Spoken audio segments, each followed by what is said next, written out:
The gun pressed against Nora Callahan's temple was cold enough to make her breath freeze in her chest, and the man holding it was smiling. "I told you what would happen if you ran," said Clarence Dodd, and his voice was the kind of voice that had always made her skin crawl, smooth and low and utterly without conscience. "I told you, Nora. I told you there was nowhere on God's green earth you could go that I wouldn't find you." The depot platform at Caldwell, Kansas, was empty at this hour. 11:30 at night. The last train of the day had just groaned to a stop, belching steam into the October darkness, and Nora had stepped down onto the platform with one battered leather bag over her shoulder and a forged letter of employment in her coat pocket, and she had been exactly 3 steps from the platform stairs when Clarence had appeared from behind the station house wall like something conjured from a nightmare. "You are going to come back with me to Dodge," he said, quietly, "and we are going to forget this little adventure of yours ever happened." Nora's heart was hammering so loud she was certain he could hear it. She had run from Dodge City 6 days ago. She had sold her mother's silver brooch to buy the ticket. She had slept sitting upright on a train bench for 3 nights, transferred twice, backtracked once to throw anyone following her off the scent, and somehow, impossibly, he had still found her. "Clarence," she said, keeping her voice as level as a woman can keep her voice when a gun barrel is kissing her skull, "if you pull that trigger in a public place, you will hang." "Who said anything about pulling triggers?" he said softly. "I just need you to walk with me." And then a voice came from the darkness behind them both, quiet, certain, the kind of voice that does not need to raise itself to command a room. "Take that weapon off her head, friend. You have got about 1 breath left to do it willingly." Clarence Dodd went very still. Nora Callahan's eyes tracked sideways as much as she dared, and what she saw was a tall man stepping out of the shadow of the station house overhang. He wore a sheriff's star on his chest that caught the last flicker of the platform lantern. His hands were at his sides. He had not drawn his revolver. He did not need to. There was something in the stillness of him, something in the absolute absence of fear in his posture that made Clarence Dodd's gun hand begin, almost imperceptibly, to tremble. "Who in the hell are you?" Clarence said. "Robert Abbott," the man said. "Sheriff of Caldwell, and this is my town." That was how it began. That was the moment everything changed, though neither of them knew it yet. To understand why Nora Callahan had stepped off the last train with a secret tucked under her ribs like a burning coal, and why Robert Abbott could not look away from her even as the situation demanded his complete professional attention, you have to go back. You have to go back to where she came from and to what she was carrying, because the secrets between them, the hidden truths and the buried past, were as much a part of the story as the gunpowder and the prairie wind. Nora Callahan was 26 years old, and she had been born in Chicago to an Irish immigrant family that had crossed an ocean in search of a life that turned out to be harder than the one they had left. Her father, Patrick Callahan, had been a decent man who drank more than was good for him. Her mother, Margaret, had been the kind of woman who held a household together with sheer force of will and very little else. There had been 4 children, and Nora was the eldest, which meant she had learned early what it cost to be responsible for people who were smaller and more vulnerable than herself. She had been educated at a church school until she was 14, and then she had gone to work, first as a laundress, then as a seamstress, and then, because she had her mother's quick mind and her father's stubbornness, she had taught herself bookkeeping by borrowing the ledgers from a merchant on Dearborn Street and copying the figures by candlelight until the system made sense to her. By the time she was 20, she was keeping accounts for 3 different businesses in her neighborhood, and by the time she was 22, she had saved enough to rent a single room of her own. That was when she met James Callahan, no relation, and made the worst mistake of her life. James had seemed like everything a practical woman could want: steady employment at a freight company, decent manners, a good suit. He did not drink to excess, at least not in front of her. He had proposed within 4 months of their meeting, and Nora, who was 22 and tired of being alone and secretly terrified that the life she was building would always remain lonely, had said yes. The marriage lasted 3 years.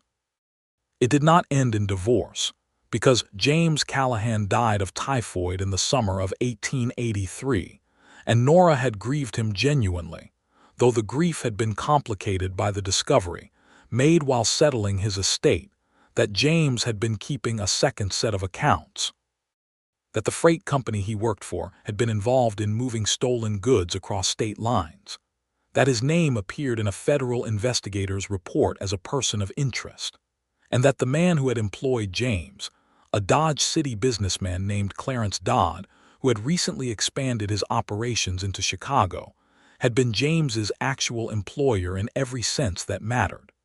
Clarence Dodd ran one of the largest cattle brokerage firms in Kansas, at least on paper.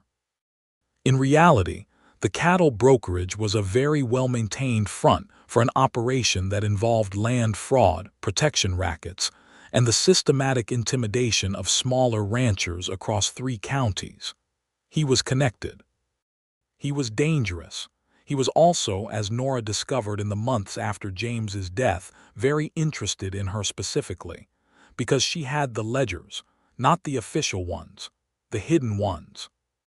James had kept them, a parallel accounting of every corrupt transaction Dodd's operation had processed over 4 years, and Nora had found them tucked inside a false bottom in James's travel case, wrapped in oilskin, neat and meticulous, because James Callahan had been many things, but sloppy was not one of them. She had not understood at first what she was looking at.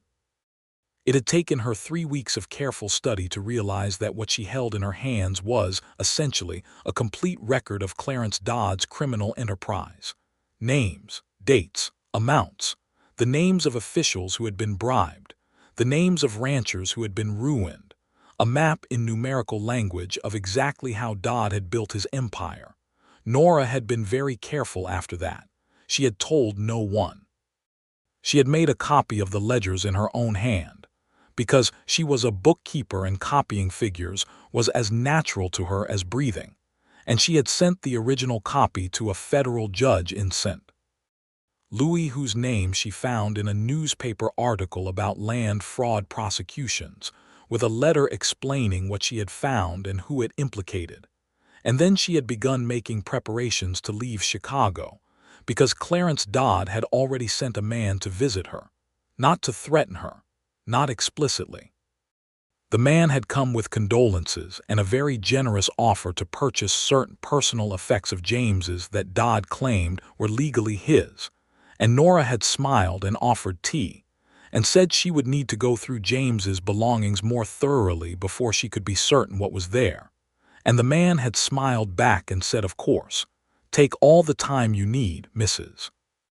Callahan," and she had known with complete certainty in the pit of her stomach that she had perhaps 2 weeks before Dodd figured out that the ledgers were gone and that she was the only person who could have taken them. She had been right. It had been 11 days. She had fled on a Tuesday morning in early October of 1884, taking nothing but her one leather bag, her copy of the ledgers, and the forged letter of employment that a sympathetic neighbor, a former schoolteacher, had helped her construct. The letter identified her as a bookkeeper and schoolteacher with excellent references, seeking a position in a small town far enough from Dodge City that Dodd's name would mean nothing, close enough to a railway line that she could stay mobile if she needed to run again. She had chosen Caldwell, Kansas, more or less at random, because it appeared on a map, and because it was on the Southern Railway, and because the name sounded like somewhere a person might be able to disappear. She had not counted on Clarence Dodd being 3 steps ahead of her, and she had absolutely not counted on Robert Abbott. Robert Abbott had been sheriff of Caldwell for 2 years when Nora arrived, and he had come to the position by the kind of route that is neither simple nor clean. He was 32 years old. He had been born in Missouri, the son of a former Confederate soldier who had come back from the war so profoundly changed that he barely qualified as the same person who had left, and a schoolteacher mother who had raised Robert and his younger sister largely on her own, while their father sat in a chair by the window and stared at something only he could see. Robert had been 15 when his father finally died, and he had spent the years between 15 and 20 doing the kinds of things young men do when they are angry and unmoored, and have no particular reason to behave well. He had worked cattle drives. He had spent 2 seasons as a ranch hand in Texas. He had, for a period of about 8 months that he did not discuss with anyone, ridden with a group of men whose relationship to the law was approximately the same as a hawk's relationship to a field mouse. He had left that group when he was 20 after watching a man shot in the back for refusing to hand over a payroll he was carrying for his employer, and the man who had shot him had been someone Robert had ridden alongside for 6 months and thought he understood. The discovery that he had understood nothing, that he had been carrying a dark past with him like a stone in his boot without fully recognizing the weight of it, had changed him in a way that the previous 20 years of living had not quite managed to accomplish. He had spent the following decade rebuilding himself. He had worked for a Wichita marshal as a deputy, legally, doing the work correctly, learning what the law actually looked like from the inside rather than from the outside. He had gotten very good at reading people, because his survival had depended on it in the years before, and he had learned that most of his skill in that arena was still useful. It just needed to be aimed differently. He had been appointed sheriff of Caldwell in 1882, and in the 2 years since he had managed to turn a rough border town into something approaching functional. There were still fights. There was still whiskey and gambling and the occasional drawn weapon. But nobody had been murdered in Caldwell in 14 months, which in 1884 in southern Kansas was practically a civic achievement. He had not been looking for anything that night when he heard the train come in. He had been doing his regular late circuit of the town, checking the saloon and the livery and the station, because it was his habit, and because the habit was, in his experience, the only thing standing between order and chaos on any given evening. He had been passing the far end of the platform when he heard 2 voices, one calm and one not, and his body had moved toward them before his mind had fully processed what it was hearing. What he had seen when he rounded the corner of the station house had stopped him with a sensation he had not felt in years. Not fear. Something more specific than fear. Something closer to the feeling of arriving at a place you have been trying to get to for a very long time without knowing you were traveling. There was a woman on the platform with a gun at her head, and she was standing completely still, and she was not crying, and she was not begging, and the quality of her stillness was not the stillness of a person paralyzed by fear, but the stillness of a person who was thinking, who was calculating, who was looking for the angle that would get her out of this alive. And Robert Abbott, who had spent 10 years learning to read the difference, had known in the space of a single breath that she was not a victim in any simple sense of the word. She was something more complicated than that. He had said his name and his title and told the man to put the gun down, and then he had done the hardest thing he had done in 2 years of sheriffing, which was stand completely still and wait, because the fastest way to get a nervous man with a gun to pull the trigger was to move toward him. Clarence Dodd was not a man who was accustomed to being at a disadvantage. He was also not, Robert could see immediately, a common criminal. He was well dressed. His boots were expensive. His gun was a quality piece. He was the kind of man who had always had enough money and enough influence to insulate himself from consequences, and he was now in the uncomfortable position of realizing that neither of those things was going to help him in the next 30 seconds. "Put it down," Robert said again, quiet, firm. "Last time I will say it politely." Clarence Dodd lowered the gun. He did not lower it all the way, not immediately, but he shifted it off Nora's temple and pointed it more generally in her direction, which was still a long way from acceptable, but was enough to let her step aside, which she did, moving with a calm deliberateness that Robert found, even in the middle of a situation that demanded his complete concentration, genuinely remarkable. "This is a private matter between myself and my employee," Clarence said. "I am Clarence Dodd." "I am sure even out here you have heard that name." "I have heard it," Robert said. "Put the gun away, Mr. Dodd. This woman stole from me. That's a serious accusation. One that will require documentation and a proper hearing. In the meantime, you will holster that weapon or I will take it from you." There was a pause. Then Clarence Dodd, who was many things but was not stupid enough to shoot a sheriff on a train platform in front of witnesses, because the conductor of the last train was now visible in the door of the rear car, watching with wide eyes, holstered his revolver. "She is carrying property that belongs to me," he said. "If that's true," Robert said, "we will discuss it in the morning in my office. Tonight you will go to the hotel on 5th Street. The lady will do the same. And nobody will bother the other one until the sun is up and we can all think clearly."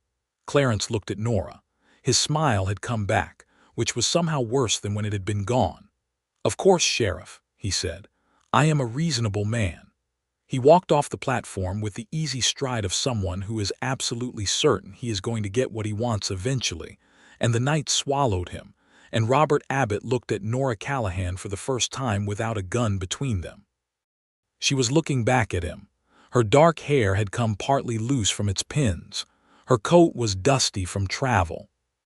She had a small cut on her lower lip which he had not noticed before and which made something tighten in his chest in a way that had nothing to do with professional concern.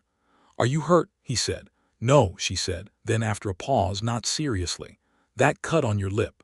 He caught me when I stepped off the train before I saw him." She touched it with the back of her hand briefly and then let her hand fall back to her side. "I am fine." "You are not going to the hotel," he said. She looked at him steadily. "No. He will have someone watching it before midnight. If you are Nora Callahan and he is Clarence Dodd, then you are not safe in a hotel in this town tonight. Probably not tomorrow night either." The fact that he had connected those two names, that he knew who they were in relation to each other, made her eyes sharpen in a way that told him she was reassessing him rapidly. "You know who he is." "Enough. His name came across my desk last spring in a circular from the federal marshal's office in Wichita. Land fraud and intimidation primarily. Nothing stuck. The man is careful." "He is more than careful," Nora said. "He is exactly as dangerous as he appears to be." "Where were you planning to stay?" She hesitated. It was the first time she had hesitated since the gun came off her head, and he could see her making a decision about how much to tell him, which was, he supposed, the sensible thing to do. She did not know him. She did not know this town. She had arrived on the last train with a bag and a secret and a man from her past who had already demonstrated his intentions clearly enough. "I had a letter," she said. "A recommendation. I was hoping to find lodging with the family until I could get a situation sorted out." "Whose family?" She reached into her coat pocket and produced the letter, and he read it by the light of the platform lantern. It was addressed to a Mrs. Helen Garrity on Prospect Road, and it asked her to consider taking in a respectable boarder with good references and a professional background in bookkeeping and education. Robert knew Helen Garrity. She was a widow who had been taking in boarders since her husband died 3 years ago, and who ran a very orderly house about a quarter-mile from the center of town. "Helen Garrity is a good woman," he said. "But Prospect Road is isolated, and her house is dark by 10 o'clock. If Dodd decides not to wait for morning, then what do you suggest?" Nora said, and her voice was perfectly even, but he could hear something underneath it that was not quite exhaustion and not quite fear, and was perhaps the thing that lives between those two states after a person has been running for a long time. He thought for a moment. "My office has a back room with a cot. My deputy uses it when he is on overnight watch. It is not comfortable, but it locks from the inside and I will be in the outer room. Alternatively, the preacher and his wife on Maple Street take people in sometimes. Martha Fuller is a former nurse and she does not frighten easily." "Your office," Nora said, as though she was weighing the propriety of it against the alternative. "Would stay all night," he said. "I generally do, part of the job." She looked at him for a long moment in the flickering lantern light, and he looked back, and something passed between them that was not yet anything either of them would have named, but that was not nothing. "All right," she said. "Thank you, Sheriff Abbott." He picked up her leather bag before she could reach for it. She did not argue, which told him she was more tired than she was letting on. "Welcome to Caldwell, Miss Callahan," he said. The walk to the sheriff's office was 7 minutes through empty streets, and he used those 7 minutes to ask her careful questions. And she answered some of them and not others, and he respected that and kept asking the ones she had not answered yet, because patience was something he had learned at considerable personal cost and had no intention of abandoning. By the time they reached the office, he knew that she had been a bookkeeper in Chicago, that she had been a widow for roughly a year, that she had come to Caldwell specifically, not by accident, and that her reason for choosing it was something she was not yet ready to share, and that the cut on her lip was not the only mark Clarence Dodd had left on her, because he had seen, when her coat shifted as she climbed the 2 steps to the office door, a bruise on her wrist that was several days old. He unlocked the back room and showed her the cot and the washstand and the spare blanket that was clean but not particularly soft, and he lit a small lamp and told her the lock was solid and that he would knock 3 times before entering in the morning, and she thanked him again with the same composed courtesy she had used all evening, and he pulled the door shut and sat down at his desk in the outer room. He did not sleep for a long time. He was not sure exactly what he was feeling. Something had shifted in the way the world was arranged, in the way a day that had seemed entirely ordinary had suddenly revealed a different layer underneath itself. And he sat with his elbows on the desk and his hands folded and thought about the woman in the back room, about the particular quality of her calm under pressure and the bruise on her wrist, and the way she had stepped away from the gun with such controlled deliberateness. And he thought that, whatever Clarence Dodd wanted from her, it was significant enough that she had left her entire life behind to keep him from having it. In the back room, Nora Callahan lay on the cot with her leather bag pulled close against her side, because inside the leather bag, wrapped in a clean petticoat and tied with a strip of cloth, were her copies of Clarence Dodd's ledgers. She stared at the ceiling. The lamp was turned low. She could hear the wind moving along the street outside, and from the outer room, the quiet sound of a man who was still awake and watching. She had trusted no one in the past 6 days.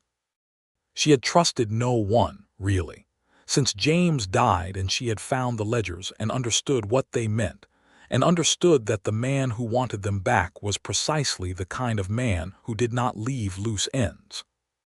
And yet she had followed a stranger to his office in a strange town in the middle of the night, and she was surprised, in the small, honest part of herself that exhaustion sometimes uncovered, to discover that she did not regret it.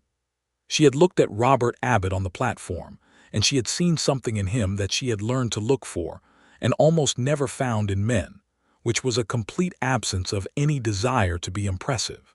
He had not drawn his gun to show her he was capable of it. He had not raised his voice. He had simply appeared in the darkness and spoken in a tone that suggested the situation was already resolved. It just needed everyone else to catch up.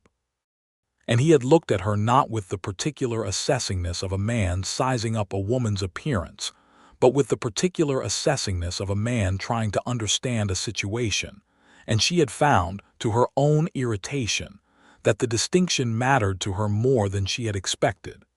She slept eventually. She woke when the first light came under the door, and she had her bag in her hand before she was fully conscious, and then she remembered where she was, and the habit of flight receded enough to let her breathe. She washed her face at the basin, pinned her hair back as neatly as 3 nights on a train bench would allow, and sat on the edge of the cot and tried to think clearly about what came next. What came next was Clarence Dodd. He had said he would come to the sheriff's office in the morning, and she believed him, because Clarence Dodd was not a man who bluffed. He would have an explanation prepared. He would have a plausible and legally coherent story about what she had taken and why it belonged to him. He would not mention the real ledgers, because mentioning them would be an implicit admission that they existed, and that he had kept them, which was the last thing he wanted. He would claim something else. Probably the employee ledgers, the official ones which she had also taken, more or less by accident, in her hurry to leave Chicago. And Robert Abbott would be caught between a well-dressed businessman with a plausible grievance and a woman he had met 12 hours ago with nothing but her own word to recommend her. She needed to think carefully about what to tell him and how much, and she needed to do it before Dodd arrived. 3 knocks came at the door, exactly as promised. "Come in," she said.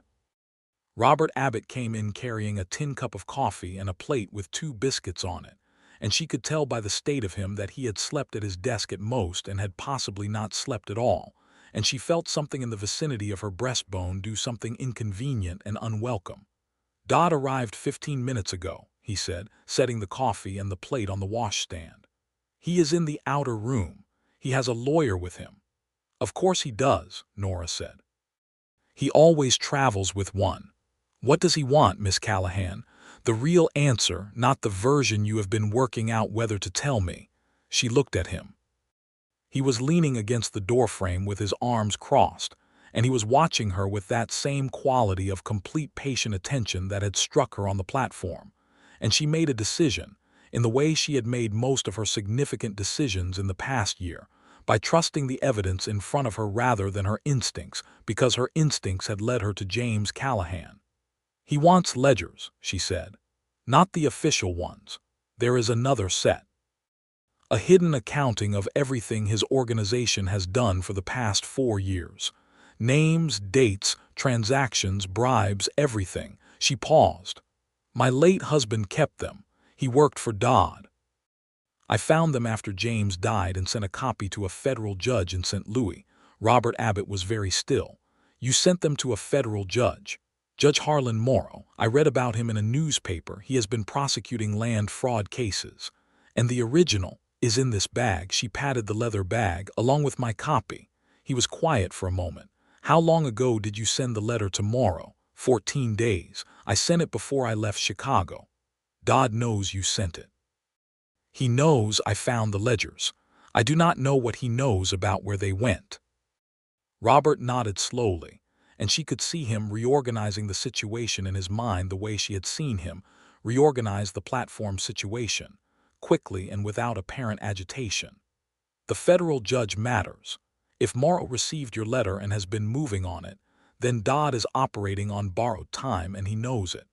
Coming after you himself means he is not sure the letter got there, or he is not sure you sent everything, or he thinks if he gets the originals back he can claim forgery." "That is exactly what I thought," Nora said. He looked at her then, really looked at her, and she held his gaze without looking away because she was done looking away from things. "I will need you to tell me everything," he said, "after we deal with Dodd." "I know," she said. He nodded again. Then he picked up the empty tin cup, turned toward the door, stopped, and said without quite turning back, "The biscuits are from the bakery on 2nd Street. They are better than they look." She looked at the biscuits. She looked at the back of his head. "Thank you, Sheriff Abbott," she said, and she ate both of them before she walked out to face Clarence Dodd. The outer office was smaller than she had expected, and it felt smaller still with Clarence Dodd standing on one side of Robert's desk and his lawyer, a thin, pale man named Morrison who had represented Dodd in Chicago and apparently followed him everywhere, sitting in the chair by the window. Nora stood near the door and did not let her eyes drop from Dodd's face, because she had learned early on that the moment you looked away from a dangerous person, they interpreted it as weakness. Dodd's smile was already in place. He had slept and changed his clothes, which she had not, and he was aware of the advantage this gave him and was planning to use it. "Nora," he said, with a warmth that made her skin crawl, "I'm glad to see you are well." "Mr. Dodd," she said. Morrison stood and produced a document from his case and offered it to Robert, who took it and read it with the same unhurried attention he brought to everything, and Nora watched Robert's face while he read and was gratified to see nothing in it that looked like Dodd had gotten to him.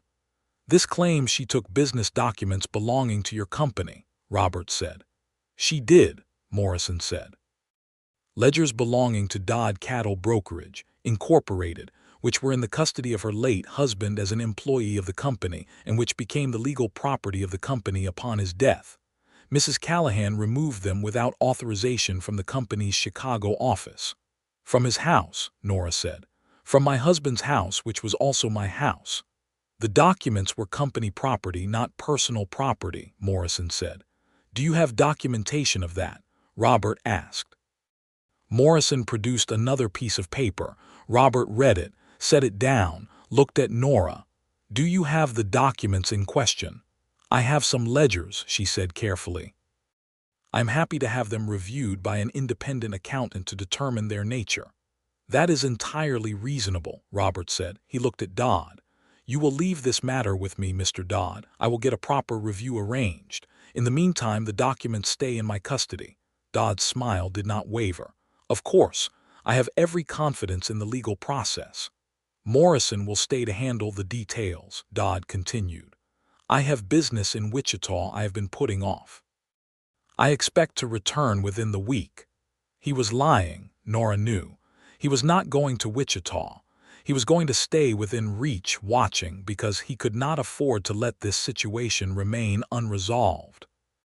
But he was also smart enough not to push too hard in front of a sheriff who had already demonstrated a willingness to push back, so he was creating the appearance of reasonable cooperation while leaving Morrison to watch her. After they left, Robert sat down behind his desk and looked at her. "He is not going to Wichita," she said. "No," Robert agreed. "He is not. He will stay close enough to know what we do next." He leaned back in his chair. "Tell me everything from the beginning." She told him. All of it. James and the freight company and the ledgers and the federal judge and the 11 days and the flight from Chicago. She did not leave anything out, because she had decided to trust him and she had not become a competent bookkeeper by doing things by halves. He listened without interrupting except to ask a precise question here and there, and when she was done, he sat in silence for a moment, thinking. "You said you sent the copy to Judge Morrow 2 weeks ago," he said. 14 days. Morrow is a real judge and he has been working the land fraud circuit. If he got your letter and the documents and took it seriously, he would have sent a wire to the federal marshal's office in Wichita by now. He stood. "I am going to send a wire to the federal marshal this morning. If there is already a case being assembled, this changes everything." "And if there is not," Nora said, "then we build one. You have the originals, you have the copy, you have a clear account of how you came to have them. That is more than most cases start with." He looked at her with a directness that was by this point becoming familiar to her, and she thought that she had never in her life met a man who was simultaneously so unassuming and so completely, quietly certain of himself. "You are going to be all right," he said. It was not a comfort, it was a statement of intention.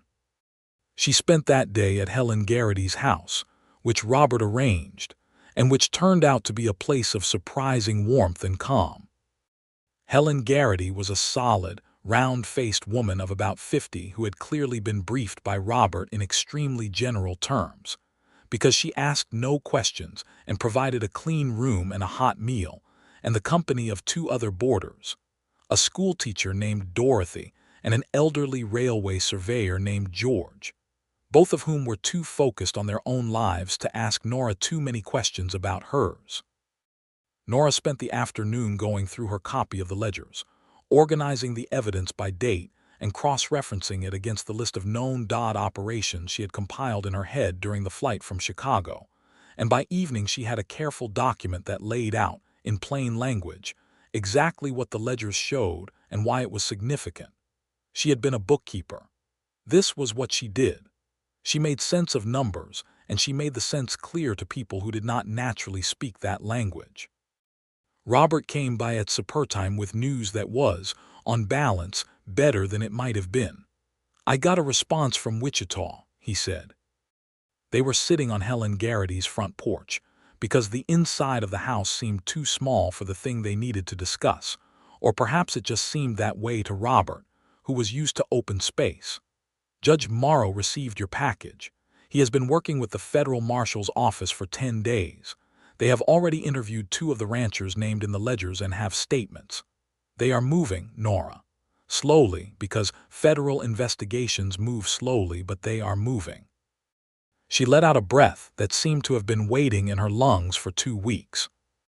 However, he said, and she braced herself, Dodd clearly knows something is in motion, which is why he came after you himself. He is trying to get the originals back before the case is formally filed, because a good lawyer can argue that copies might have been altered. With the originals, the case is unassailable. He is going to try again, she said. Yes. And I cannot officially hold him on what happened last night, because he put the gun down before anyone else saw it, and he will claim the whole thing was a misunderstanding. Morrison has already submitted a statement to that effect. He paused. What I can do is make sure that you and the ledgers are never somewhere he can get to you quietly. She looked at him sideways. The sun was going down behind the houses on the far side of the road, and it caught the edge of his profile in a way that made her think of things she did not particularly want to be thinking about. That sounds time-consuming for a sheriff with a town to run. Caldwell is calm right now. My deputy Marcus is perfectly capable. He paused again. And this is exactly the kind of situation that warrants my direct attention. Because of the federal case. Because you are alone in a strange town with a dangerous man hunting you, he said quietly, and nobody should be in that position without someone in their corner. There was a quality to the silence that followed that Nora recognized from bookkeeping. The moment when a column of figures has been added correctly, and the total is right, and you know it before you write it down because the logic of it is sound. She had not expected this. She had expected competence and perhaps basic decency. She had not expected to feel, sitting on a borrowed porch in a strange town with everything about her life currently unresolved, as though she had arrived somewhere. You are a remarkable sheriff, she said, because it was true and because it was safer than the other things that were true.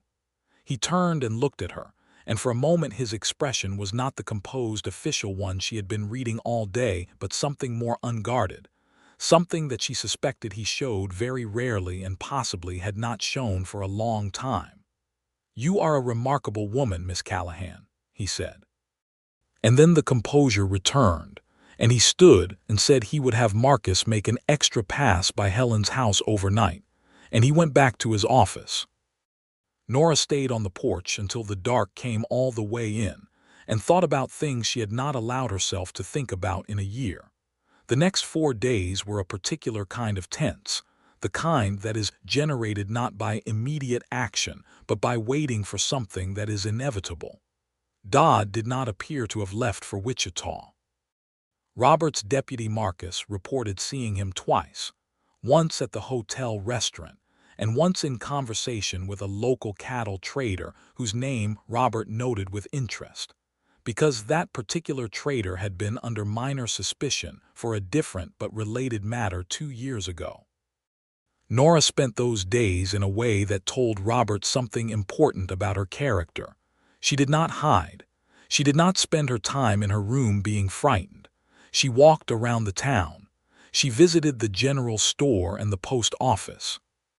She introduced herself to Helen Garrity's other boarders, and to the minister's wife, and to the woman who ran the millinery, whose name was Augusta, and who had been looking for someone to help her with her accounts since her usual bookkeeper had left to follow her husband to Denver in September.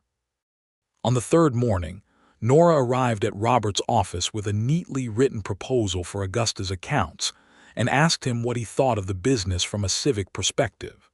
He looked at the proposal and then at her, and said he thought Augusta was honest and the business was sound. She thanked him, shook his hand in a businesslike way that somehow left his hand feeling like it had been held rather than shaken, and went off to discuss terms with Augusta.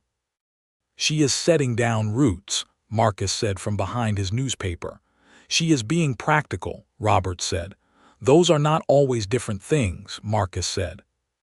Marcus Webb was 28, lean and dark-haired and possessed of a philosophical streak that Robert found alternately useful and inconvenient, and he was currently wearing the expression he wore when he thought Robert was failing to notice something obvious.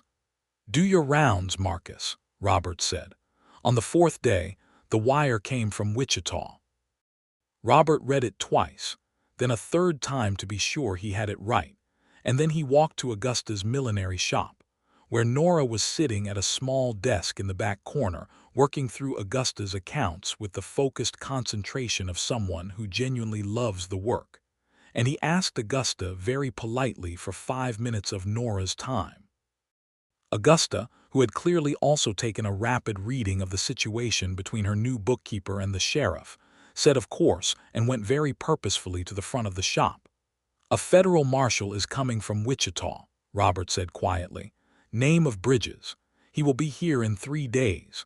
Morrow's office has filed formal charges against Dodd, sealed, and Bridges is coming to take him into federal custody." Nora set down her pen very carefully. She looked at her hands for a moment and then up at him. "It is over," she said. "Very nearly. We need to keep Dodd and Caldwell for 3 more days, and we need to keep you and the ledger safe until Bridges arrives." "What is to stop him from leaving?" "He does not know about the charges. They are sealed. As far as he knows, he is waiting for Morrison to work out a resolution with me about the ledgers, and Morrison has been stalling on his behalf because that is what Morrison is paid to do." He paused. "He might grow impatient before 3 days are up, or he might hear something through his connections. His connections are significant, so we wait and hope. We watch and wait, and we do not give him any reason to think the situation has changed." He looked at her steadily. "Can you keep doing exactly what you have been doing? Working accounts in a hat shop, living ordinarily, making this look like a small-town property dispute waiting for paperwork?" She met his eyes. "I have been doing that for 4 days. "I know," he said. "You are very good at it." "So are you," she said quietly. They looked at each other for a moment too long to be entirely professional. "Bridges has requested that you provide testimony when he arrives," Robert said, recovering the thread. "A full deposition about how you came to have the ledgers and what you know about their contents. Are you prepared to do that?" "I have been preparing to do that since the day I found them," Nora said. He nodded. There were other things he wanted to say, and he could tell by the particular quality of her stillness that she could see them waiting in him the way she could apparently see most things, and the awareness of being read so accurately by another person was, depending on the moment, either uncomfortable or not uncomfortable at all. 3 days, he said. 3 days, she agreed. The next 2 days passed without incident in the way that only the days before something significant can pass without incident, filled with a quality of compressed tension that makes every ordinary moment feel temporary and charged. Nora worked at Augusta's shop and ate supper at Helen's table, and walked back and forth past Robert's office with a casualness that was partly genuine, because she was genuinely a practical person, and partly performed because they had agreed to perform it. Robert made his rounds. He spoke to Dodd twice, briefly, in the kind of courteous nothing conversations designed to maintain the illusion that the situation was bureaucratically stalled and not on the verge of resolution. Dodd was polished and pleasant, and completely impossible to read in the way that people are impossible to read, when they have spent their lives carefully constructing a readable surface over a hidden depth. On the evening of the second day, as Nora was walking from Augusta's shop toward Helen's house in the early dark, someone grabbed her arm from a side alley. Not Dodd. One of his men, a man she had never seen before, which meant he had sent for reinforcements, which meant he was more nervous than he had been letting on. The man was large and quiet and had a grip like a vice, and he said low and fast that Mr. Dodd would like a word with her at the hotel, just a conversation this evening, or he would be forced to pursue the matter through other channels. Nora said very clearly and without raising her voice, "Let go of my arm." The man did not let go of her arm. Then from behind him, Robert Abbott said, "I would do what she asked." The man let go of her arm. Robert had the man's wrist in one hand, and he was doing something with it that clearly communicated the difference between this conversation going one way or another, and the man, who was large but was not entirely committed to the enterprise, communicated back through his body language that he would be happy to take whatever instruction was being offered. "Morrison and Dodd's man at the hotel," Robert said to Nora. "I need you to go directly to Helen's house and stay inside tonight." "I am fine," Nora said, rubbing her arm. "I know you are," he said, without looking away from the man whose wrist he was holding. "Please go anyway." She went. She went quickly, not because she was frightened, though she was annoyed to find that her heart was hammering, but because she recognized that Robert had a situation to manage, and she was, at this particular moment, part of the problem he was managing. She found out later from Marcus that Robert had escorted Dodd's man to the jail, charged him with assault and intimidation, wired Wichita with an update, and then personally gone to the hotel to inform Clarence Dodd that any further direct contact with Nora Callahan would result in his own immediate arrest for conspiracy. He had delivered this information, Marcus said with transparent admiration, in a tone of complete pleasantness, as though he were discussing the weather. Dodd had apparently said something about what he would do when he had his lawyer fix this situation, and Robert had left Caldwell behind him, and Robert had apparently said that was certainly his right and good evening. "He is not frightened of anyone," Nora said to Marcus. "No," Marcus agreed. "It is not that he has never been in danger. I think he just decided at some point that fear was not going to be something he carried around with him. It takes a specific kind of choice to do that. Most people cannot make it." "What happened to him?" she asked carefully. "Before he came here," Marcus considered. "He does not talk about it much, but I know he rode some hard roads when he was young, and I know it changed him, and I know the way he changed was toward this." He gestured vaguely at the office and the badge and the town beyond the window. "He chose it. Every day he chose it. That is the part that matters about Robert." Nora thought about that for a long time after Marcus went back to his rounds. The third day came in clear and cold. A proper October morning with frost on the ground and smoke rising from chimneys up and down the street, and Marshal Bridges arrived on the noon train. He was a short, sturdy man of about 45 with a federal marshal's badge and the efficient manner of a man who has made many arrests and found them primarily bureaucratic rather than dramatic. He spent an hour with Robert, then another hour with Nora, during which she laid out her entire account, supported by her documents and the organized summary she had spent the past 4 days preparing. And at the end of it he said, with a finality that she felt in her spine, that this was one of the most complete pieces of documentary evidence he had seen in 12 years of federal work, and that she had done something genuinely significant. She did not cry. She had not cried since James died, and she was not going to start now. But her hands, she noticed, were not completely steady when she picked up her summary sheets to put them away. Robert was watching her from across the room, and he saw her hands, and he looked away in the same moment she noticed him looking, which was somehow more intimate than if he had said anything. Bridges arrested Clarence Dodd at the hotel at 3 o'clock that afternoon. Dodd came quietly, because he was a man who knew when a situation was beyond management, and because causing a scene would have been undignified, and dignity was the last thing he had left. Morrison was also taken into custody. Dodd's man was already in the jail, and he was the one who, facing the clear evidence of what was about to happen, agreed to provide a full statement in exchange for leniency. By 5 o'clock that afternoon, Clarence Dodd was on a train to Wichita in federal custody. By the time it was dark, Nora Callahan stood in the middle of the main street of Caldwell, Kansas, with nowhere pressing to be and nothing chasing her for the first time in 6 days, or, if she was being honest, for the first time in considerably longer than that. Robert found her there. He had come out of his office looking for something and found her instead, standing in the dark street looking up at the stars, which were exceptional in October in Kansas with no moon and no clouds. "It is over," she said. "The immediate danger is over," he said, coming to stand beside her looking up. "There will be a trial. You will need to testify. That will bring its own complications." "I know, but that is a manageable problem. That is a table of figures that has to be added up correctly. That I can do, she paused.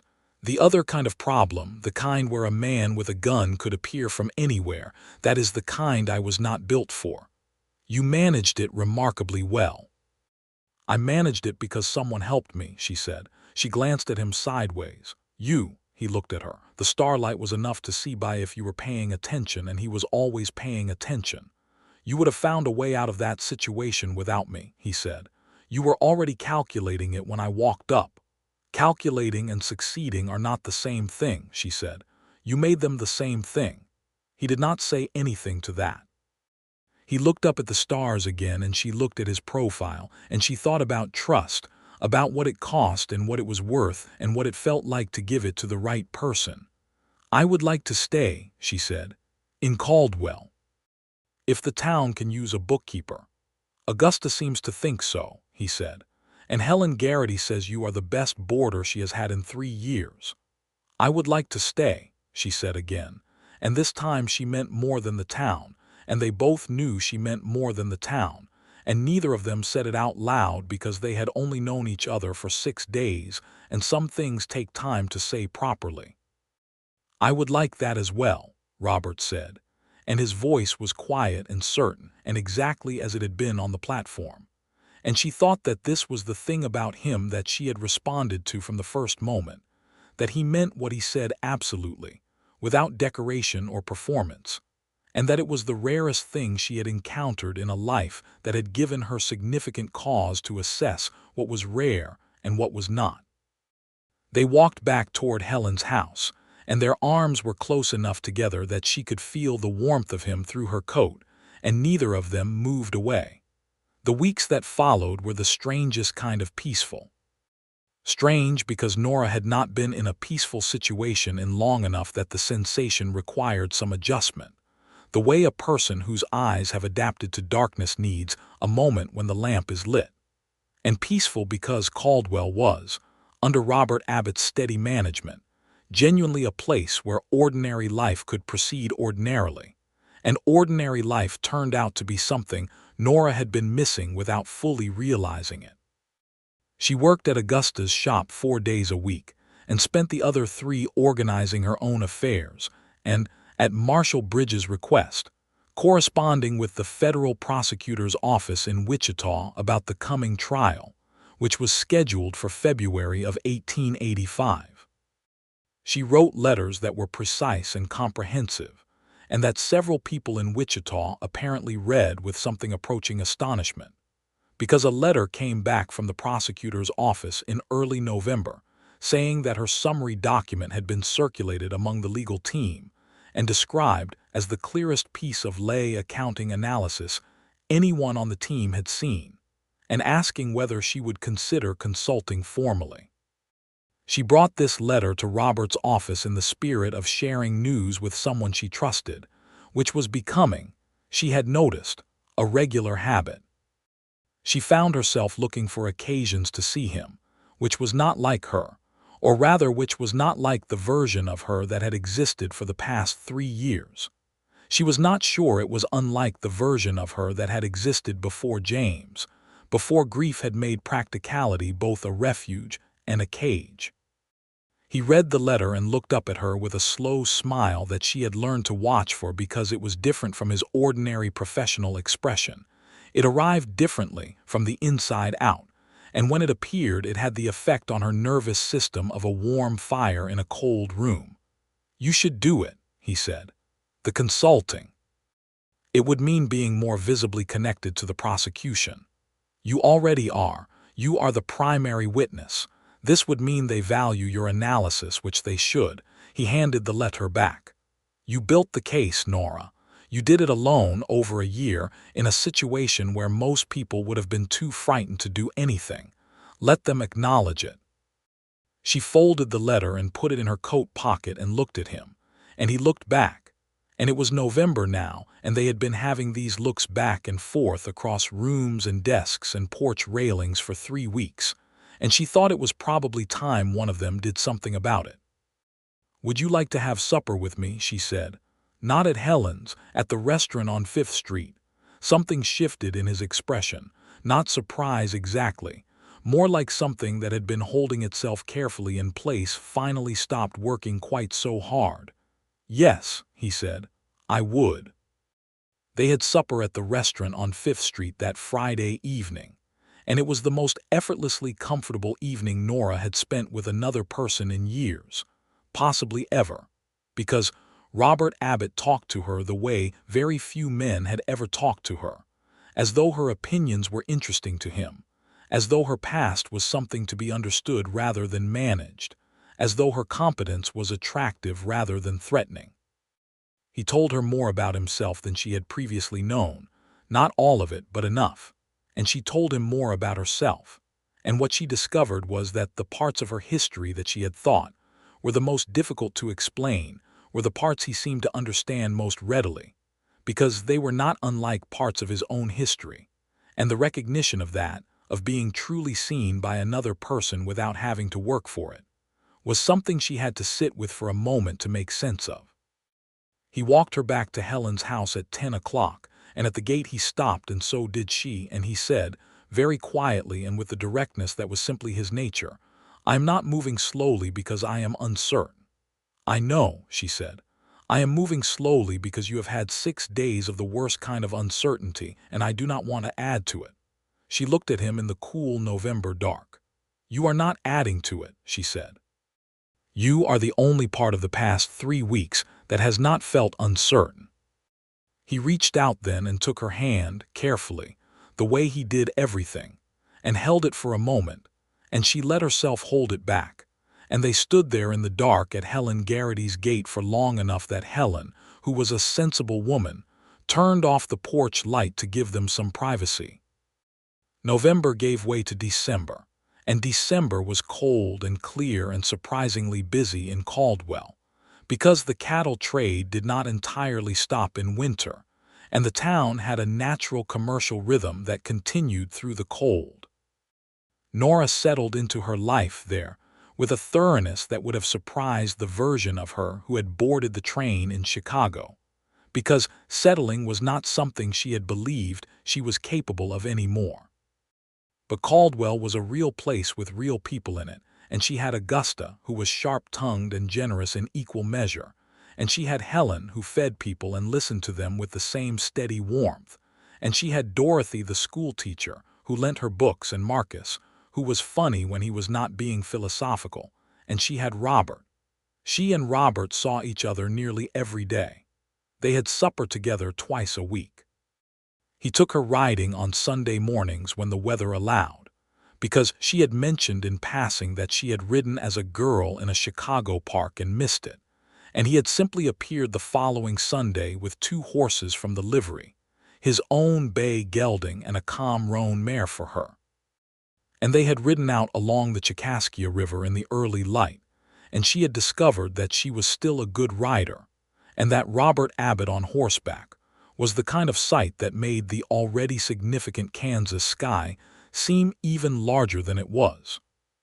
He kissed her for the first time in mid-December, standing in his office doorway at the end of an evening when they had been talking for 3 hours about nothing and everything. And it was the kind of kiss that is not a question because both people have already answered the question. It is just the acknowledgement of the answer in a form that words cannot quite achieve. She kissed him back with the full attention she brought to everything that mattered to her, and when it was over, he rested his forehead briefly against hers in the way of a man who is recognizing something significant, and she put her hand against his jaw in the way of a woman who has decided to stop being careful about certain things. "Nora," he said, which was all, but it was said in a tone that made her name feel like it meant something larger than just herself. "I know," she said, and she did. January brought the federal summons for her formal deposition in Wichita. Robert went with her, which was not technically required and probably raised eyebrows in at least 2 professional circles, and she was glad of it. The deposition took 2 days. She was questioned by 3 different lawyers on 2 sides of the case, and she answered everything precisely and without embellishment, and with the supporting documentation she had organized so carefully. And at the end of it, the lead prosecutor, A man named Cartwright, who had the bearing of someone who has seen many witnesses and forms quick assessments, took her aside and said that she was among the most useful witnesses he had ever worked with. "What happens to Dodd?" she asked. "He will be convicted," Cartwright said, with the confidence of a man who knows which way a tide is running. "The evidence is exceptional. He will spend years in federal prison. His organization is being dismantled from the inside out. Several of his associates have already flipped." She thought about James, about the man she had married and buried and then discovered she had not known, and about the fact that his hidden bookkeeping had ultimately done more damage to Dodd than anything Dodd's own lawyers could suppress. There was something almost fitting in that, in the particular justice of a careful record kept by a small, flawed man who had apparently been frightened enough of his employer to document everything. "The ledgers," she said. "Can I have the originals back eventually?" "After the trial," Cartwright said. "They will be preserved as evidence, but yes, afterward." She did not particularly want them, but she thought she might burn them herself, which was different from having someone else do it.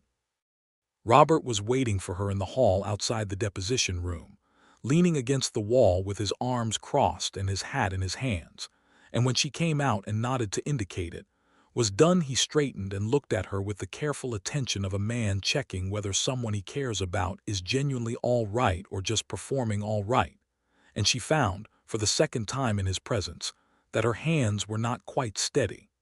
He did not ask if she was fine. He just offered his arm and she took it, and they walked out of the federal building into the January cold of Wichita and down the street to the hotel where they had separate rooms, and at the door of her room he said, "Sleep. You can think about the rest of it tomorrow." "The rest of what?" she said. He looked at her and his expression was the unguarded one, the one she had first seen on Helen Garrity's porch in October. "Everything," he said simply. She thought about everything. About the trial coming in the spring and what came after it. About Caldwell and Augusta's accounts and Helen's warm dining room. About Sunday mornings along the river. About a man who had appeared out of the dark on a train platform and pointed himself at a problem that was not his and solved it without making it about himself, and about what it meant that she could no longer imagine the near future without him in it. She slept very well. They came back to Caldwell on the third day, and February brought the kind of work that comes before spring, preparations and repairs, and the constant pragmatic business of a frontier town between seasons. The trial in Wichita was set for March. Nora was scheduled to testify for 2 days. She prepared methodically, going over her account and her documents until she could produce any piece of information from any point in the timeline without hesitation, because she was not going to let Dodd's lawyers rattle her. On a cold evening in late February, Robert came to Helen's house for supper, which had become a regular enough occurrence that Helen had stopped treating it as an occasion and simply laid an extra plate as a matter of course. After supper, they sat in the parlor while Helen tactfully took herself and her mending upstairs, and Robert sat in the armchair across from the fire and looked at Nora for a long time. "I want to ask you something," he said. She was sitting on the settee with a book she had not been reading, and she set it down and looked back at him. "All right. I know the trial is in March and you have a great deal on your mind, and I know this is perhaps not the best moment for the question I want to ask, but I have been carrying it around since November and I think it is starting to show." She waited. He was not a man who needed encouragement to say things he had decided to say. "I would like to marry you," he said. "Not to protect you or because you need protecting, because you clearly do not. But because the past 4 months have been the best 4 months of my adult life, and I cannot think of a single part of the future that does not look more worth being in if you are in it with me." The fire crackled. Outside, the wind moved along the street in the way it always moved along streets in Kansas in February, as though it owned the place. Nora looked at Robert Abbott, at the careful honesty of him, at the way he held his hat in his hands even when it would have been easier to set it down, at the quality of complete still attention he brought to this moment the same way he brought it to every moment. And she thought about all the ways she had been careful and all the costs of being careful, and all the things she had almost missed by being careful. And she thought about a train platform in the dark and a man who had appeared out of nowhere and looked at her as though she were a situation worth solving and a person worth knowing, both at once. And she thought that this was perhaps the most purely correct thing that had happened to her in many years. "Yes," she said, "I would like that very much." He smiled then fully without the professional overlay, and it was the same smile she had been watching for since November, the one that came from the inside out, and she thought she would never be entirely accustomed to it, which was probably, on reflection, a good thing. He crossed the room and sat beside her and took her hand, and she leaned her head briefly against his shoulder, and outside the wind moved on and the fire burned down, and Helen Garrity, who was a perceptive woman, found a great many reasons to stay upstairs. They married in April of 1885, 4 days after Nora testified in the trial of Clarence Dodd, which went exactly as Cartwright had predicted, which was to say badly for Dodd. He was convicted on 12 counts including fraud, extortion, and conspiracy, and sentenced to 14 years in federal prison. Morrison received 7. Dodd's man received 4, with credit for his cooperation. The ranchers and landowners who had been defrauded were entered into a federal restitution proceeding that would take years to resolve but was, at last, proceeding. Nora walked out of the Wichita courthouse into a bright April afternoon and stood on the steps for a moment. Robert was beside her, close enough that their shoulders touched. "It is done," she said. "It is done," he agreed. She looked up at the sky for a long moment, then she looked at him. "Take me home," she said. He smiled. "Yes, ma'am."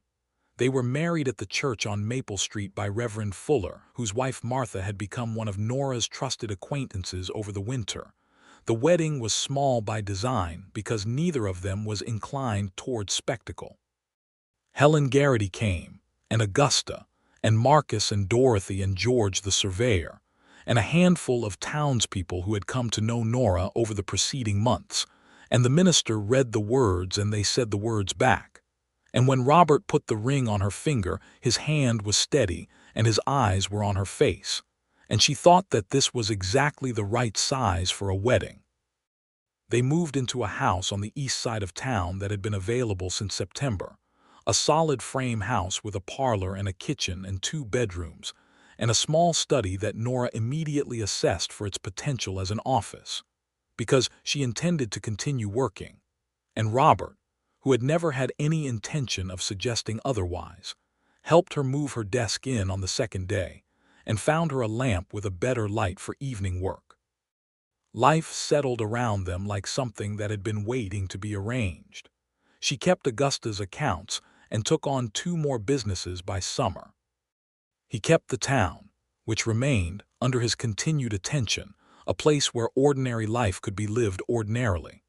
On evenings when neither of them had specific obligations, they sat on the porch of their house and watched the street go by, and sometimes they talked and sometimes they did not, and both kinds of evenings were equally good. In September of 1885, almost exactly a year after Nora had stepped off the last train into Caldwell, she told Robert that they were expecting a child. He was quiet for a moment in the way he was quiet when he was absorbing something significant, and then he looked at her with an expression she did not have a previous name for, because it was made up of several things that did not usually appear in the same face at the same time, and one of them, she thought, was the specific look of a man who has spent a long time building something solid and has just discovered that it is more solid than he thought. "When?" he said. "April, I think," she said. "Perhaps early May." He was standing in the kitchen doorway, and he came the rest of the way into the kitchen and put both his hands on her face, very gently, and looked at her, and she put her hands over his, and neither of them said anything for a long time, because sometimes the things that matter most are too large for words and you just have to stand in them. Their son was born in April of 1886, on a Thursday morning after a night that Nora would later describe as the longest night of her life, and that Robert would later describe, to anyone who asked, As the night he understood what it meant to need something outside yourself to be all right without being able to do anything to make it so. Martha Fuller was the midwife, and she was everything Robert had hoped, calm and competent and unflappable. And by 7 in the morning there was a boy in Nora's arms, small and red-faced and entirely decided about his presence in the world. They named him James Patrick Abbott, James for the complicated man who had, in his hidden bookkeeping, left something of value behind, and Patrick for Nora's father, and Abbott for the name that was theirs now. He was a loud, vigorous baby who had Robert's dark eyes and Nora's stubborn jaw, and who was, from the first week, the absolute center of a household that had not previously known it was incomplete. Marcus Webb, who was promoted to deputy sheriff the following year when Robert began to consider what it would mean to become more senior in the territorial administration, was the baby's unofficial uncle and took the responsibility with a seriousness that was perfectly consistent with his philosophical nature. Augusta became a sort of honorary grandmother, appearing regularly with things she had made or acquired with the specific intention of being useful, which was her preferred mode of affection. Helen Garrity continued to have them for Sunday supper approximately once a month, which was a tradition that held for years. Nora took 3 months away from her bookkeeping work, and then, because she was who she was and because the consulting work for the federal prosecutor's office had by this point turned into a small but genuine second career, she went back to it gradually, working from the study with James in a cradle beside the desk while he was small enough to be content in a cradle, and then working around him as he grew old enough to be discontented by confinement. The trial of Clarence Dodd had generated, as these things sometimes do, a modest amount of notice in newspapers in Wichita and Kansas City, and even, in one case, in a Chicago paper.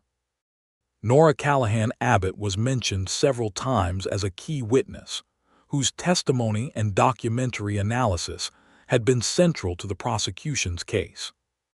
She read these mentions with the same composed interest she brought to most things and did not particularly seek further attention.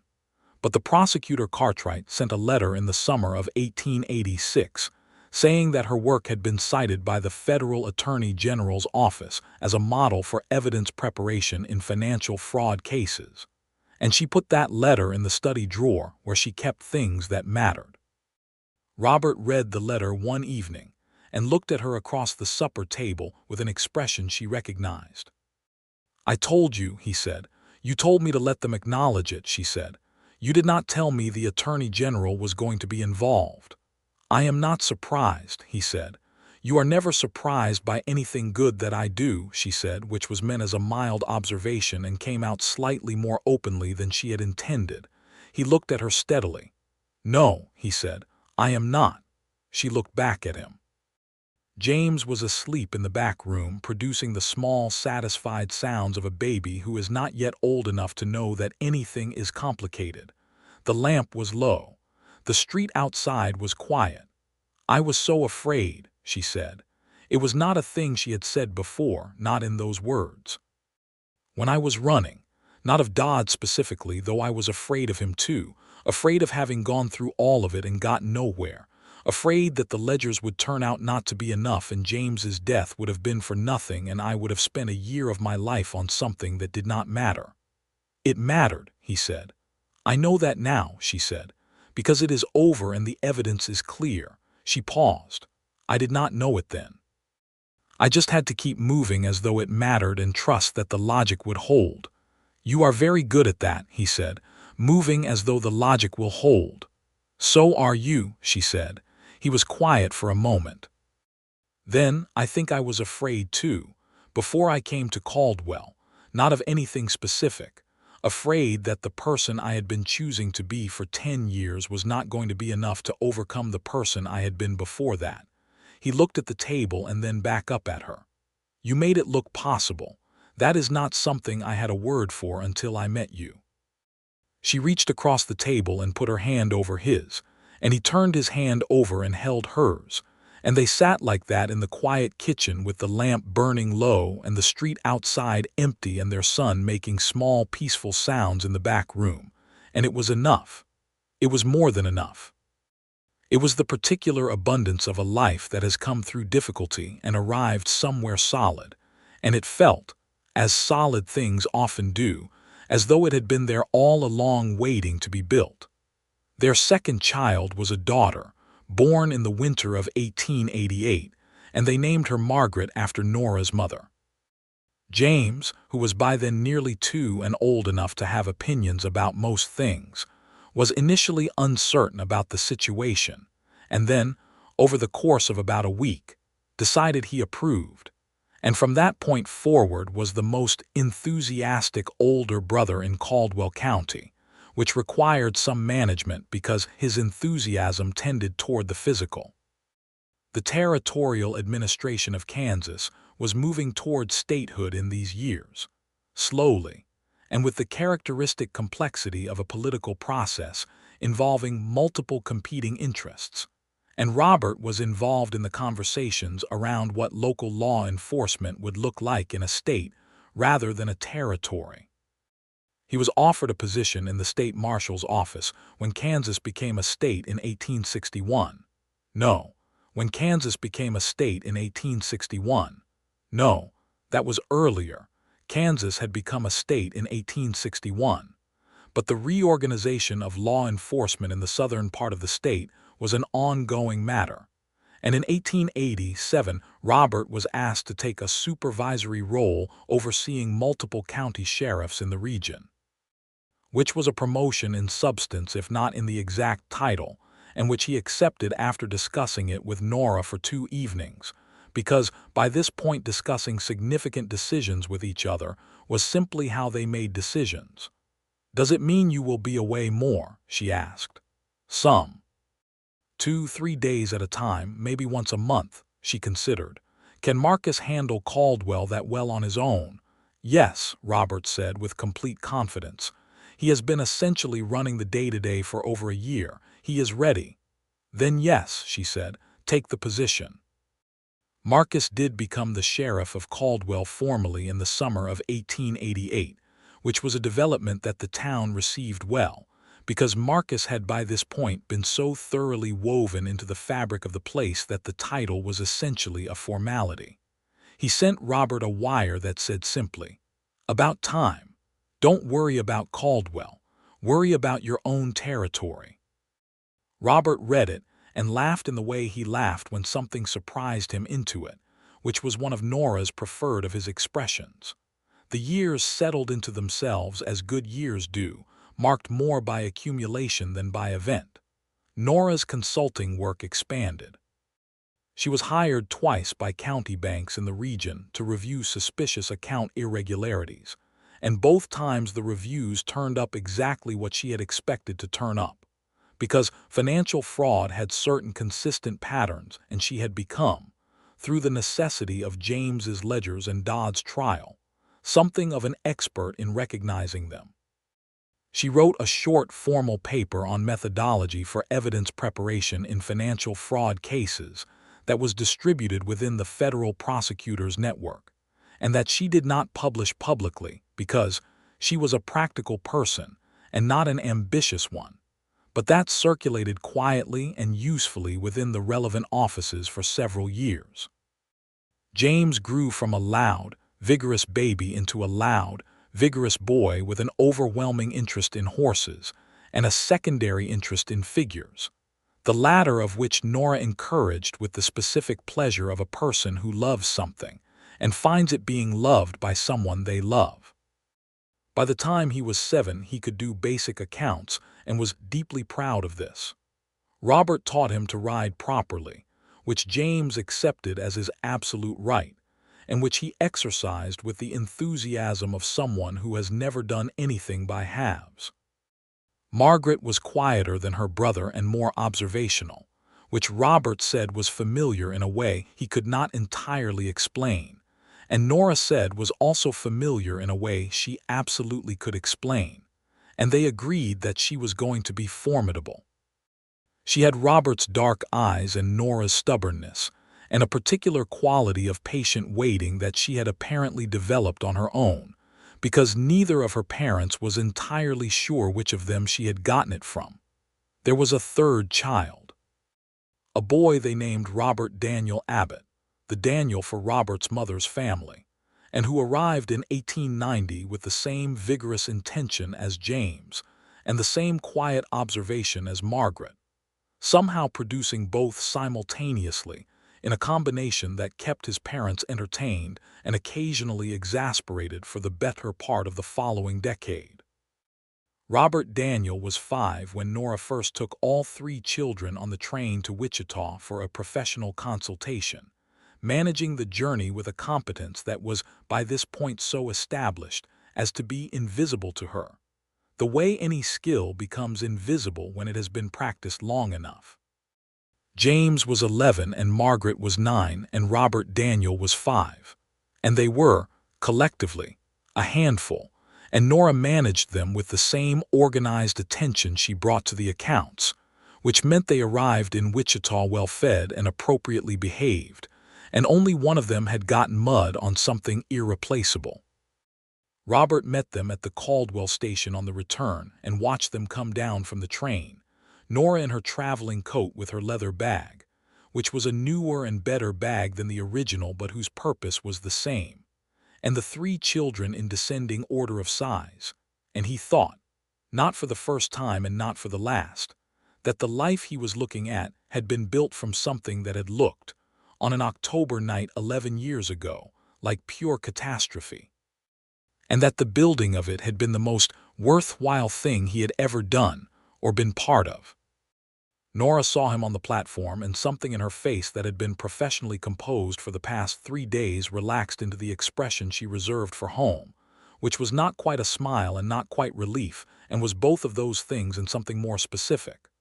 "Welcome back," he said when she reached him. "It is good to be back," she said, and she meant the town and the house and the ordinary Tuesday evening that waited inside it, and she meant him, and he knew she meant all of it, and she knew he knew. James immediately launched into an account of the train journey that involved several dramatic reconstructions of events that had been considerably less dramatic in reality. Margaret took her father's hand and walked beside him with the serene composure of a 9-year-old who has decided that dignity is worth cultivating. Robert Daniel, who was 5, announced that he was hungry, which was true and which was dealt with. They walked home through Caldwell in the early evening, and the town was the way it always was, which was to say imperfect and real and alive, a frontier community in the complicated late years of the frontier, when the wildness was receding and the ordinary was arriving in its place with all its own complications, when the cattle trade was changing, and the railroad was changing, and the law was changing, and the people were changing with it. And Robert Abbott's particular gift for meeting people where they were and holding things steady while they changed was, in these years, perhaps more valuable than it had ever been. He was 43 and she was 37 when they sat on the porch of their house on a summer evening in 1896 and watched the town go by. And James was 10 and Margaret was 8 and Robert Daniel was 6. And the porch was the same porch and the street was the same street. And the way they sat together in the evening was the same as it had always been, easy and close, and not requiring anything to be said that was not worth saying. "Do you ever think about Chicago?" He asked her once on one of these evenings. She thought about it. "Sometimes, the family I left behind, my sisters, I write to them." She paused. "I do not think about going back." "No, no," she said. "This is where things are." She glanced at him. "Do you ever think about Missouri?" "Sometimes," he said. "Mostly I think it was a place I was moving through on the way to somewhere else." He looked down the street. "I think I have been in the right place for 12 years. She reached over without looking at him and took his hand, and he held it, and they sat in the long summer evening while the street moved by them, familiar and real and entirely theirs. Clarence Dodd died in federal prison in 1893, 8 years into his sentence, of what the official notice called a failure of the heart. Nora read the notice in the newspaper with the attentiveness she brought to anything that required resolution, and set the paper down and felt something that was not grief and not satisfaction, but was closer to the closing of a door that had been standing slightly open for a long time. She told Robert that evening. He listened and then said, "Does it change anything?" "No," she said. "The case is long closed. The restitution was finished 2 years ago." She thought about it. "It means the last moving piece of it is settled, that is all." "Good," he said. "Good," she agreed. The ledgers which Cartwright had returned to her after the trial as promised were in a box in the study that she had not opened in years. In the spring of 1894, on a mild April day that felt appropriate for the purpose, she built a fire in the yard and burned them. Not in anger, not in ceremony, just because they had served their purpose and keeping them had never been the point. Robert watched from the back porch without comment. When the fire was done, she came back to where he was standing, and he handed her a cup of coffee, and she drank it, and that was the end of it. What remained was everything that had been built since. The house and the children and the work and the town and the Sunday mornings along the river, which they still did, less regularly now that the children were old enough to have their own Sunday morning preferences. But still, when they could, the two of them on horseback in the early light of a Kansas morning, riding along the water while the sky did its extraordinary prairie things above them. There was a conversation Nora had once with Martha Fuller, the minister's wife turned nurse turned the kind of woman a town relies on without always saying so, in which Martha asked her what she would tell a young woman who was frightened and alone and did not know what to do next. It was not an abstract question. Martha worked with women in difficult situations, had done so for years, and she valued Nora's opinion because Nora had been in a difficult situation and had navigated it and was now visibly, undeniably, in a good life. Nora thought about it for a long time before she answered. "I would tell her to keep her accounting current," she said. "To know the numbers, her own numbers, what she has and what she needs and what she can do without. And I would tell her that the right kind of help, when it comes, looks like someone who makes the situation more manageable rather than someone who makes themselves more important." She paused. "And I would tell her that arriving somewhere unexpected is not the same as arriving somewhere wrong. Sometimes the train you did not plan to take gets you exactly where you needed to be." Martha had written that down, which Nora had not expected. "That last part especially," Martha said. "The last part came from experience," Nora said. She was 44 when she finally told Robert the full story of the night she arrived, the part she had not told him in those first days when she was still deciding how much to trust anyone, the things she had felt on the platform when the gun was at her head, the specific calculation she had been making when he appeared, which had involved the distance to the platform edge, and whether she could create enough movement to make Dodd's aim uncertain. The moment she had heard his voice, and the calculation had become unnecessary, and what it had felt like to have something become unnecessary in that particular way. He listened with the complete attention she had loved about him from the beginning. "You were going to throw yourself off the platform," he said. "It was an option," she said. "Not a good one, but it was there."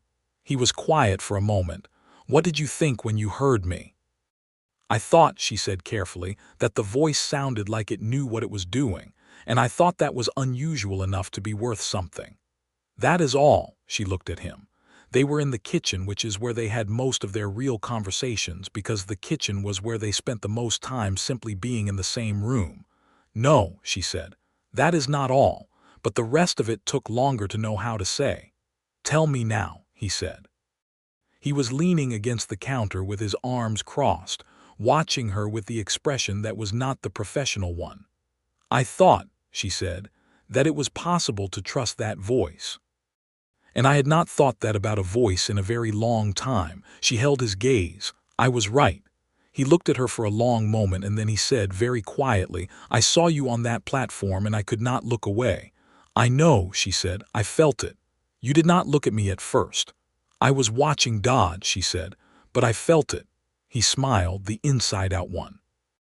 She was 44 and she had been seeing it for 11 years, and it still did to her exactly what it had done on the first evening she had properly seen it. Some things, she had learned, do not become smaller with familiarity.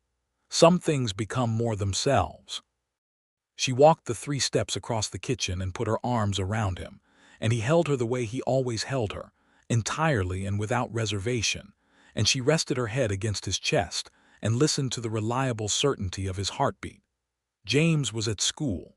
Margaret was at school. Robert Daniel was at school. The house was quiet in the particular midday way it was quiet when the children were gone, a different quality of quiet than any other, full of the waiting sense of their return. "We have had a good life," she said. "We are having a good life," he corrected gently. She looked up at him. "Yes," she said, "we are."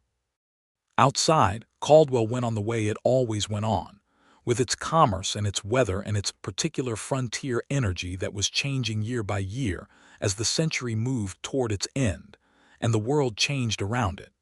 And the sheriff's office was still there on the main street, with Marcus Webb's name on the door now. And the millinery was still there with Augusta's name on the window. And Helen Garrity still took in boarders on Prospect Road and fed them well. And the river still moved along the edge of town in the mornings when the light was just beginning. And in a frame house on the east side of Caldwell, 2 people who had been pointed toward each other by a desperate flight and a cold night, and a gun on a train platform stood in their kitchen with their arms around each other and were, in the most complete and ordinary and irreplaceable sense of the word, home. The original ledgers were ash in a backyard fire. Clarence Dodd was 9 years in his grave. James Callahan, flawed and frightened and meticulous, had left something of value in the world and was at peace. A federal case had been built and tried and closed, and the ranchers it had wronged had been, imperfectly but genuinely, returned something of what they had lost. A woman had stepped off the last train into a dark station in a strange town with a gun at her head, and a set of stolen ledgers in her bag and a year of running behind her. And a man had walked out of the dark and said his name and held the line, and the thing that had begun between them on that platform was still going, and was still growing, and was not finished. It was not finished at all. It was, in the way of all things worth having, only just becoming itself fully. The children would grow up and leave and come back and make their own lives and bring those lives home to this house, and there would be grandchildren eventually, which was a thing that seemed impossible to consider at 44 and 48 and yet came anyway, inevitable and wonderful. James would work in cattle brokerage, of all things, the legal kind, the kind you did not need hidden ledgers for, and he would be good at it. Margaret would become a teacher and then a school administrator, which surprised no one who had watched her as a child. Robert Daniel would study law and join the state government, which made his father proud in the specific way that watching a person choose correctly makes you proud. And through all of it, the ordinary, extraordinary accumulation of a life well built, Nora Callahan Abbott and Robert Abbott would be what they had been since an October night in 1884, which was 2 people who had found each other in the dark and decided, against all reasonable expectation, to hold on. The last train came into Caldwell every night at 11:30. Robert Abbott did his late rounds every night. Sometimes on certain evenings when the weather was right and the town was quiet and he had a reason to be near the station, he stood at the edge of the platform and watched the train come in, the long headlamp cutting the dark, the steam rising in clouds that caught the light, the sound of brakes and slowing iron. He always watched it come in. He had watched it come in every night for years. He knew what could step off it. He knew because he had seen it. He had been there when it happened. He had been standing in the right place at the right time on the right night, and he had looked up, and he had not been able to look away. He never had been able to look away, not from the moment he saw her on that platform with her chin up and her hands still and the gun at her head, calculating her way out of an impossible situation with everything she had.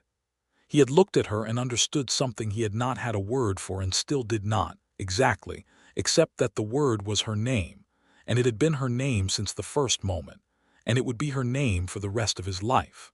Nora. She was home, by this hour, in the kitchen, or the parlor, or the study with the good lamp, working or reading or listening to the children argue about something that mattered completely to them and not at all to the world. She was at home in the house they had built together, in the life they had built together, and he would be back there within the hour, walking through the door to the sound of her voice, and it would be, as it always was, the best part of the day. But first he stood on the platform and watched the last train come in, and he thought about the night everything had changed, and he was grateful, with the specific and lasting gratitude of a man who has been given something he did not know he was looking for, that he had been standing in the right place when it arrived. The train hissed to a stop. Steam rose and thinned in the cold air. A conductor leaned from the door and looked up and down the platform. Nobody got off. Robert Abbott turned up his collar against the October cold, the same October cold that came to Kansas every year, reliable and clean and sharp enough to make a man glad of what he was walking home to. He stepped off the platform and walked back through the quiet town, past the lit windows of other people's lives, past the sheriff's office and the millinery and the bakery and the post office, down the familiar streets that were his, that had been his for years and would continue to be. And he opened the door of the house on the east side of town and walked into the warmth of it. Nora looked up from her work at the study desk. The lamp cast a warm pool around her. She looked at him with the expression that was home. "Cold," she said. "A little," he said. She reached out and closed the ledger she had been working on and rose from the desk. "Supper is still warm," she said. He hung his coat on the hook by the door and looked at her, and she looked back, and 11 years of looking were in it and the promise of all the looking still to come. "Good," he said. "I am starving." She laughed, which was also one of his favorite things, and went to the kitchen, and he followed her, and the door closed behind them on the October night, and the town settled into its late quiet, and somewhere down at the station the last train sighed its final breath of steam and grew still. And the life continued, full and real and entirely, completely theirs.